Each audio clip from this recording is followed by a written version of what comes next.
Hi, everybody. Good to see you again. Do you know where I am? You may not know where I am. Actually, it just struck me that maybe boys and girls aren't familiar with the chapel. Maybe you haven't been into the chapel. It's at the front of St. George's Church on the right side. So if you were walking up the aisle over where William and Alice and Kyla and me, Lynn, sit, if you kept going up the side, then there'd be a door, and if you opened that door, you'd come into the chapel.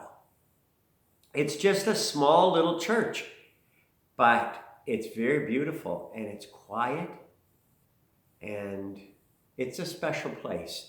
Just like the main church is a special place, part of God's house. Well, I want to read you some stories today, some true stories, and pick up from last time. Last time we were talking about the Passover, the passing over of God's angel that passed over Egypt. And it brought the last plague, the plague of death on the firstborn of the Egyptians. And after that plague, Moses told God's people to go. Get out of Egypt, he said. And so God's people went and followed Moses. God gave them a pillar of cloud in the daytime to follow and a pillar of fire to follow at night so they wouldn't get lost. And he brought them to the edge of the what sea? Not the yellow sea, not the pink sea, not the blue sea, the Red Sea. He brought them to the edge of the Red Sea. In the meantime, Pharaoh had changed his mind and called all his soldiers and said, "Get your chariots ready. We're going after them." And so he went after God's people, Israel, and chased them and was coming up to them while the Israelites were on the edge of the Red Sea. And the Israelites said, "What are we going to do now?" And God told Moses, "Stretch out your hand over the Red Sea." And when Moses did that,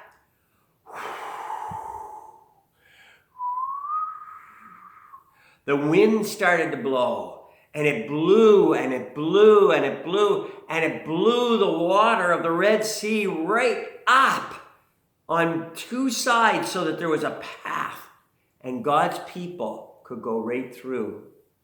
Remember the song? Pharaoh, Pharaoh, oh baby, let my people go. Me and God's people coming to the Red Sea.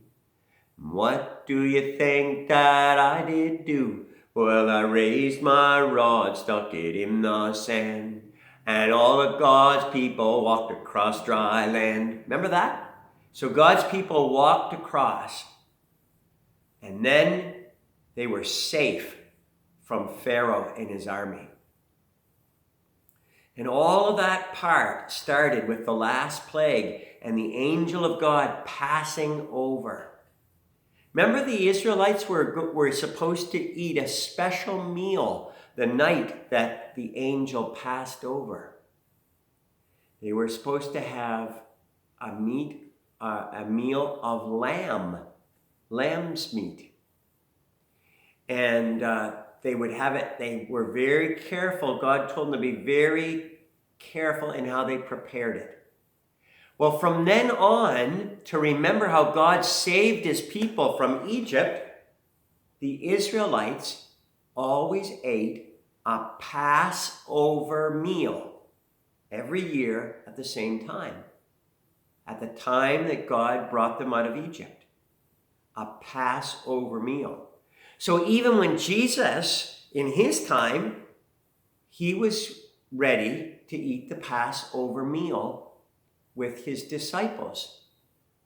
And it was to happen on this night, this very night, Maundy, Thursday, Today is Maundy Thursday, and it's the day Jesus ate the Passover meal with his disciples.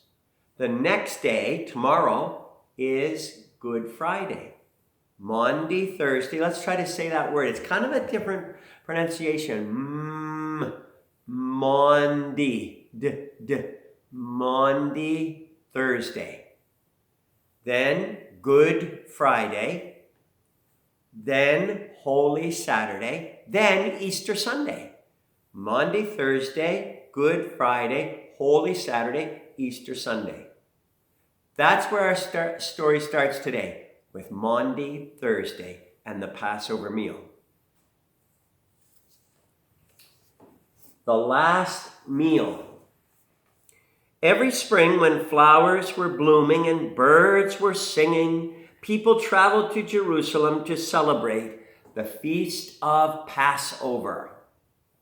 Jesus and his disciples got ready to eat the Passover meal too. Before they ate, Jesus took a bowl of water and began to wash their dirty feet one by one. I bet they were dirty feet too, because they were in such a dusty land that all the dirt would be between their toes and under their toenails. He'd have to really scrub to get their feet clean. But wasn't that something? Jesus was washing their feet. Wow. What an act of love to wash his friend's feet. Wow. No, Jesus, said Peter, you shouldn't wash my feet. But Jesus said, I'm doing this so you will learn to help and to love each other. Just as I am serving you and showing my love for you, love one another. A new commandment I give you, that you love one another. Later, as they were eating, Jesus said, one of you will hand me over to evil men who want to get rid of me. Who would do such a thing? They all asked. But Judas got up and left the room. Do you see Judas right here? Look, he's just leaving. He's going to tell the people who want to kill Jesus where he is. Okay, but look, right there, all the disciples, and there it looks like a jug, and they're sitting around a table. I want to show you a picture in this book. This is my Good Shepherd Bible storybook. Oh, this is a pretty good picture of Jesus and his friends at the Passover meal. See? There's a lot on the table there. There's bread. I can see some bread. And there's a cup. That cup kind of looks like the cup that we have at church, doesn't it? Because at the Passover meal, Jesus took some bread and started to hand it around to his disciples. And he said, this is my body, which is given for you. Do this in remembrance of me. See the bread on the table? And then he took the cup, and when he handed it to the first one, he said, this is my blood of the new covenant. Drink this in remembrance of me. So it was very special. It was a very special time. Let's see how many were here. 1, 2, 3, 4, 5, 6, 7, 8, 9. I don't think they're all 1, 2, 3, 4, 5, 6, 7, 8, 9.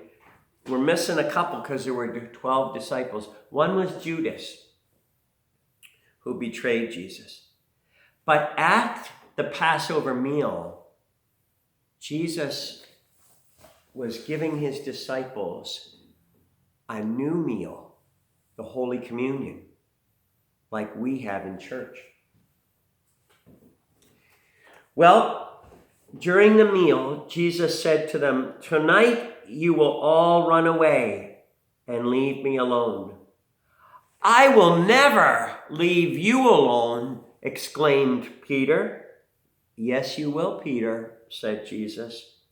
When you hear a rooster crow, you will know that I was right. You know, Peter couldn't believe that he would do that, but it really happened. It's too bad, but it really did happen. I'll tell you, let's read the rest of this. So after they had finished the Passover meal, they went out to the garden of Gethsemane. Can you say that with me? Gethsemane. Gethsemane. I kind of have to put my tongue between my teeth. Gethsemane. After the Passover meal, Jesus and his disciples went to a quiet garden called Gethsemane. Come pray with me, Jesus said to Peter, James, and John as he led them farther into the garden. How sad and troubled the Lord Jesus looked. He knew what was going to happen next. He knew that he was going to be arrested and then he would be killed. And he had done nothing wrong, but people were jealous of him. Jesus fell to the ground with his face right down, and he began to pray to his Father. What do you think he said? He said, Father, if you will remove this cup from me, but not my will, yours be done. He didn't mean the actual cup, but he meant all that was going to happen, all that was coming, the cross that he would be nailed to. But then he said, not my will, but yours be done. That's a good prayer for us. Not what I want, but what the Lord wants. After he prayed, Jesus came back to where Peter, James, and John were, and he found them fast asleep.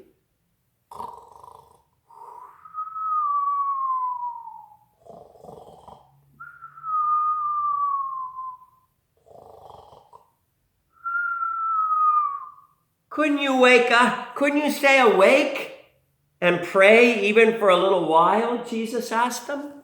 That happened 3 times that night altogether. Jesus would go and pray, and then he'd come back, and Peter, James, and John would be sound asleep. Sound asleep. And then, all of a sudden, a crowd approached.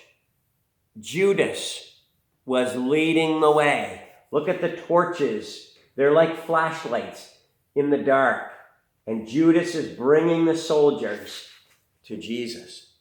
And he came up to Jesus and kissed him so that the crowd, the soldiers, would know which one to grab.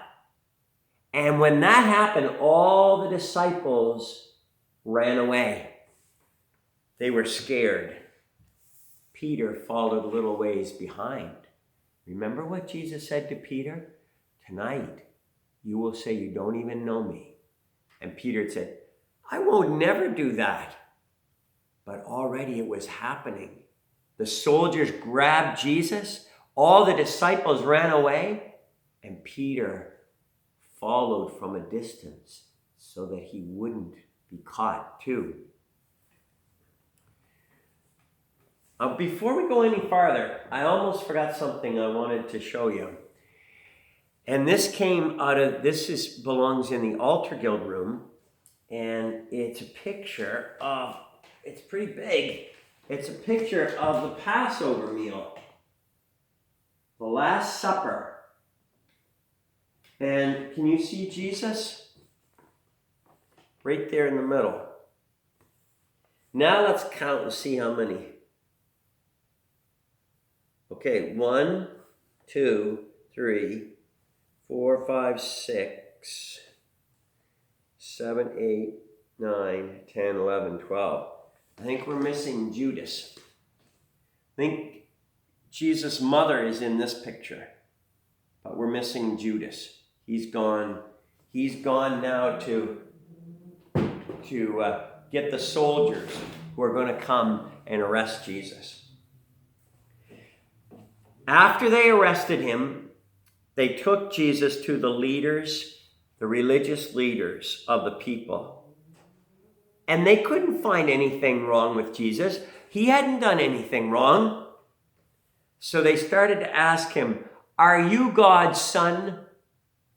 "Yes, I am," Jesus said. He is. He's the Son of God. This made the religious leaders really mad. "He must die," they shouted. Then they started to hit Jesus, and some of them even spit on him. And they started to make fun of him. Peter, meanwhile, was waiting outside to hear what would happen. And somebody came up to him and said, "Hey, I've seen you before. Aren't you a friend of Jesus?" No, I'm not," Peter said. I don't know who you're talking about." That happened a couple of times. And immediately after the second time, a rooster crowed. Just then, a rooster crowed, and Peter remembered what Jesus had told him. He hurried away and began to sob. He was very sorry for what he had said. Wow. You know, there are times when we are like Peter. I know that very sadly, I have done things like that too, when I've really not loved the Lord Jesus the way that he loves me, and I've not done what I should have done, or things I've said that I shouldn't have said. And every time it's like I deny or I say that I don't know him. And how sad that will make my heart when I realize what I've done. And that's how Peter felt. He started to cry. He started to cry because he had hurt his friend, Jesus. What's going to happen next? Well, the next morning, just as the sun was coming up, the leaders took Jesus to the Roman governor, Pontius Pilate. Pilate asked Jesus many questions, but Jesus would not answer. Finally, he asked, "Are you really a king?" "Yes, I am," Jesus said. Then Pilate talked to the leaders. "This man has done nothing wrong. Why do you want to kill him?" But the leaders only shouted louder, "He must die! Crucify him! Crucify him!" Now, crucify means nail him to the cross. Nail him to the cross. At last, Pilate agreed to do as the religious leaders wished. Pilate's soldiers took Jesus away. They hit him and laughed at him, and they made him carry a big, heavy wooden cross on his back. When they reached the edge of the city, Jesus couldn't carry the cross any longer. "Hey there, come carry this cross," the soldiers shouted to a man who was walking by. His name was Simon, Simon of Cyrene. So Simon carried the cross the rest of the way to the top of the hill.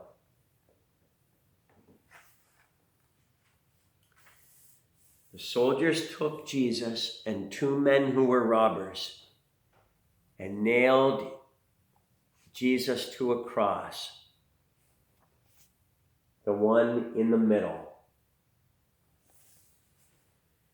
Wow. You know, if you hold your hand out, like, see this part of your hand right here? If you hold your hand flat, there's a little dip right there. Just a little hollow spot. Can you feel it with your finger? Right there. And my other hand has it too, right there. It's called the palm. The palm of your hand. It's this part right here. Can you find it? That little hollow spot reminds me of how Jesus had the nails nailed through his hands to the cross. And you know that he was God and he could have got down from the cross. It wasn't really the nails that kept him on the cross. It was his love for you and me. Isn't that something? That's very powerful. That changes our life when we know that it was God's love for us. That's why Jesus stayed on the cross. That's powerful. And nothing is stronger than God's love. And now we understand why when Jesus took the cup at the Passover and gave it to his disciples, he said, what was it again? This is my blood, which was shed for you. He was telling them what was going to happen. Maundy Thursday, the Last Supper, the Passover meal, this is my cup. This is my blood, which is shed for you. The next day, Good Friday, he was bleeding, shedding his blood on the cross for us. Wow.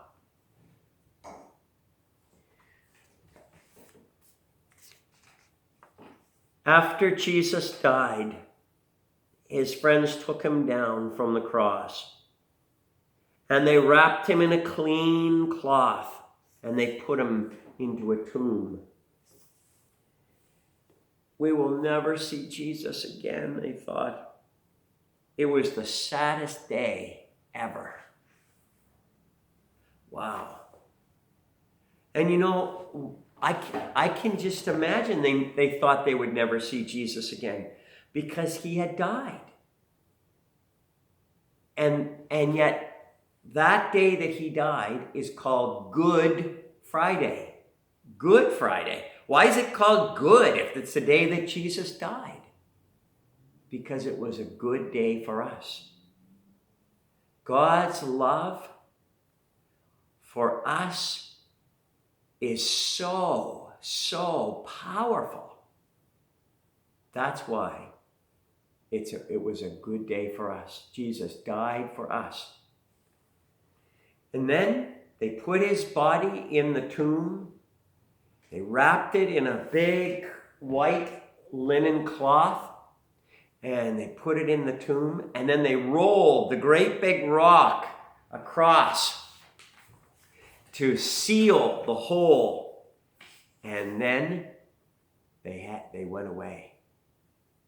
They were so sad. So sad. I want to show you some pictures of this. Here's Jesus standing before the Roman governor Pontius Pilate. And Pilate said, "Are you a king?" And Jesus said, "My kingdom is not of this world. My kingdom is the kingdom of heaven." Because he is the Son of God. And then they nailed him to the cross. And they pulled the cross to stand upright with ropes. And they were hollering at him and making fun of him. But here's the good part, boys and girls. This is the most wonderful, wonderful news ever. Jesus died on Good Friday. His body was in the tomb all that night. All the next day, Holy Saturday, and then early on the Sunday morning, while it was still dark, some of the women who knew Jesus and cared very much for him decided to go to the tomb, the cave where he was, where his body was. And they were going to care for his body and just put perfume on it and everything like that. Although they didn't know, how are we going to move the big rock? We're not strong enough to do that. as they went to the tomb and got there, they realized the stone had rolled away. It was gone. The stone was gone. So they looked inside, but they didn't see Jesus' body. So they ran back to the disciples to get some help. Here's the story. Very early on Sunday morning, something happened to Jesus' tomb. The ground began to shake, and a bright angel appeared. Quick as a flash, he rolled away the heavy stone that was in front of the tomb. Was Jesus inside? No, he wasn't. A little while later, Mary Magdalene went to the tomb. How surprised she was to find the heavy stone rolled away. She went back immediately to tell Peter and John. Peter and John ran as fast as they could to the tomb. Sure enough, the tomb was empty. Where was Jesus? There's Peter looking in. It was empty. What happened? Peter and John left, but Mary stayed near the tomb crying. This was even worse, she thought. We don't even know where Jesus' body is.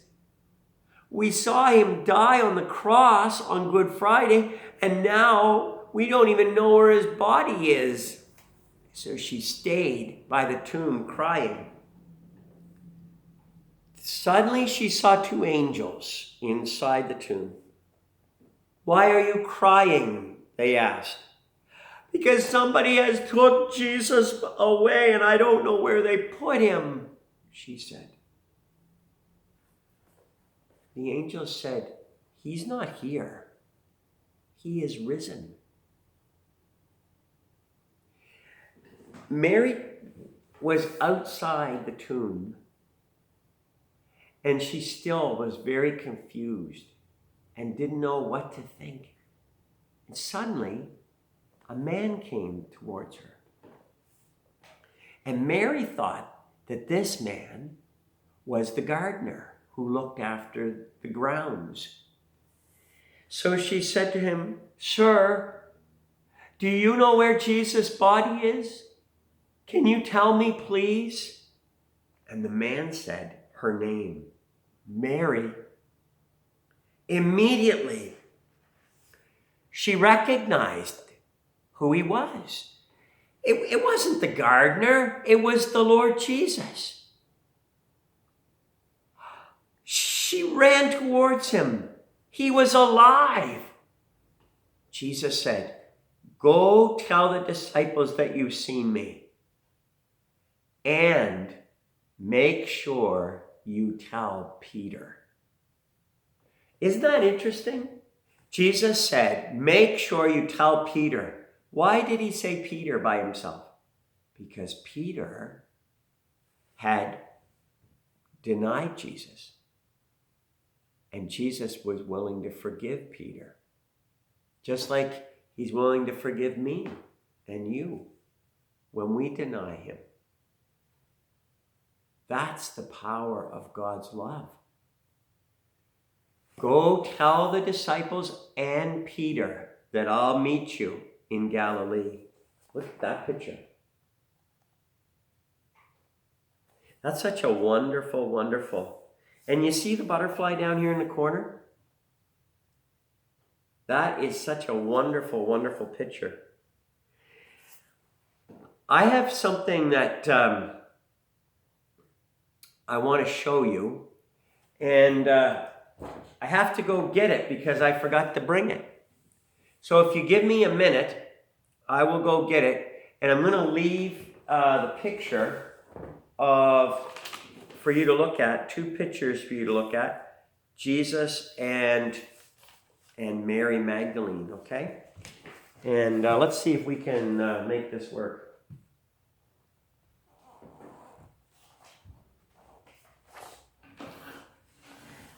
I'm just going to try to put these right up here. I don't know if you can see them. I don't think you probably can. What I will do, I'll stop the video and we'll show the next part in a minute. I'll be right back.